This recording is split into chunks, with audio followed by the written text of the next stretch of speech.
আপনার পেটের ভিতরে এই মুহূর্তে একটি ছোট গ্যাস বুদবুদ বড় সমস্যা সৃষ্টি করতে পারে। But wait! One tiny food can calm the stomach instantly. Hi, আমি গ্যাস বাবল। খাবার ঠিকভাবে হজম না হলে আমি পেটের ভিতরে তৈরি হই। আমি পেটে ফাঁপা ভাব, ঢেকুর আর অস্বস্তি তৈরি করতে পারি। কখনো কখনো বুকেও জ্বালা পোড়া অনুভব হয়, তাই সরে খাবার খেলে আমি কিন্তু শান্তই থাকি। হ্যালো, আমি স্পাইসি মরিচ। আমাকে বেশি খেলে পেটের ভিতরে জ্বালা পোড়া হতে পারে, তখন গ্যাস বাবলও তৈরি হতে পারে। তাই আমাকে পরিমিত খাওয়াই পেটের জন্য ভালো। হেই, আমি জাঙ্ক ফুড বার্গার।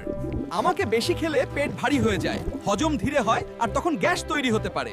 তাই হ্যালো, আমি সোডা ড্রিঙ্ক। আমার ভেতরে অনেক ফিজি বাবল থাকে।